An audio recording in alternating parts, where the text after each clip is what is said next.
তারই রাজত্বের অন্তর্ভুক্ত ছিল। আল্লাহ তাআলা হযরত দাউদ আলাইহিস সালামকে অনেক অলৌকিক ক্ষমতা, বিপুল ধন সম্পদ এবং সুমধুর কণ্ঠ দান করেছিলেন। একবার হযরত দাউদ আলাইহিস সালাম সমুদ্রের তীরে বসে আল্লাহর ইবাদাতে মগ্ন ছিলেন।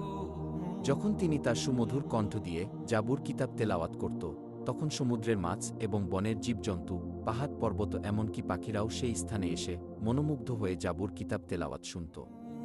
হযরত দাউদ আলাইহিস সালামের সুমধুর কণ্ঠের তেলাওয়াতের আওয়াজ ৪০ মাইল পর্যন্ত পৌঁছাত। সেই যুগে সমুদ্র তীরবর্তী স্থানে একদল বনি ইসরায়েলের লোক বসবাস করত, তাদের পেশা ছিল মাছ ধরা।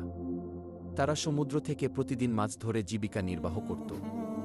একদিন হযরত দাউদ আলাইহিস সালাম তার এবাদতখানায় বসেছিলেন। তখন আল্লাহ রব্বুল আলামিন এক গায়েবী আওয়াজের মাধ্যমে তাকে জানিয়ে দিলেন, হে দাউদ, তুমি তোমার উম্মতকে বলে দিও, তারা যেন শনিবার দিন ব্যবসা বাণিজ্য বন্ধ করে আল্লাহর